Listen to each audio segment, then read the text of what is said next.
الحمدللہ رب العالمین والصلاة والسلام علی سید الانبیاء والمرسلین۔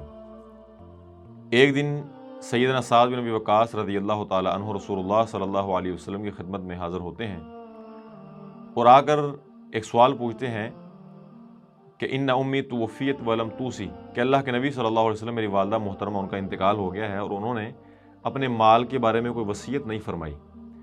تو مزید پوچھتے ہیں افینفعها ان اتصدق عنہا، کہ اگر میں اپنی والدہ محترمہ کی طرف سے کوئی چیز صدقہ کر دوں تو کیا میری والدہ کو اس کا نفع ہوگا، فائدہ ہوگا؟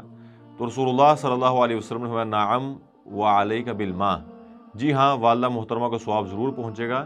آگے اللہ کے نبی نے فرمایا وعلیک بالماء، اگر صدقہ کرنا ہے تو پانی کا راستہ اختیار کرو، پانی کو بطور صدقہ کہیں بھی خرچ کرو۔ تو کسی کو پانی پلانا، پانی مہیا کرنا، کسی کی پیاس مٹانا، یہ بہت بڑے ثواب کا کام ہے۔ تو آئیے گرمی کے اس موسم میں ہم اللہ رب العزت کی مخلوق پہ رحم کھاتے ہوئے انہیں پانی مہیا کریں، چاہے وہ پرندے ہوں، چاہے وہ مسافر ہوں، ہم ان کے لیے پانی کا اہتمام کر دیں۔ خصوصاً ان دنوں انسانی المیہ چل رہا ہے چولستان میں جانور پیاس سے مر رہے ہیں اور انسان پیاس کی وجہ سے پانی کی بوند بوند کو ترس رہے ہیں۔